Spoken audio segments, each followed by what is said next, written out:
এবারে রথযাত্রায় এভাবেই রথটা টেনেছিলাম। ঘর পরিষ্কার করার সময় এভাবেই রথটা চোখে পড়ে।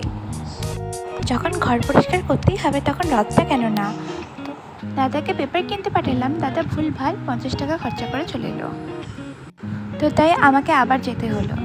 তো এই 3টে কালার পছন্দ করে আনলাম, আর দোকানে কোনো কালার ছিল না, তাই তারপর কাজে লেগে পড়লাম।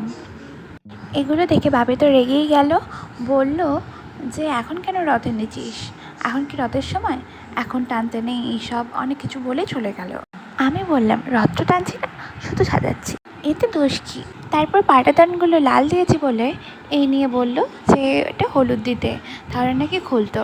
আগে বারণ করছিল, আমি এটাই বললাম যে আমাকে কাজ আমার মতোই করতে দাও। আবার দাদা বলল যে পুরোটাই লাল করতে পারতিস, যেহেতু লালটাতে কলকা করা আছে তাই জন্য। কিন্তু আমি ভাবলাম যে ম্যাক্সিমাম রথে এক কালার দিয়েই করা হয়, তো তাই জন্য ভাবলাম যে একটু আলাদা করে করা যাক।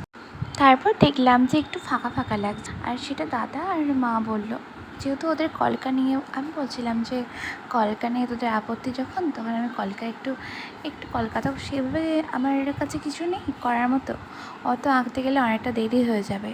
হ্যাঁ, কি অনেক দেরি হয়ে গেছে, তাই জন্য আমি একটু গোলাপ ফুলের মতো ছাপ দিয়ে করলাম, একটা খুলে যাওয়া জামা থেকে খুলে যাওয়া গোলাপ দিয়ে, ওটা দিয়ে করলাম। আমি আমার মতো করে করেছি, তোমরা তোমাদের মতো করে করতে পারো। কমপ্লিট লুক কেমন লাগছে কমেন্টে জানাও।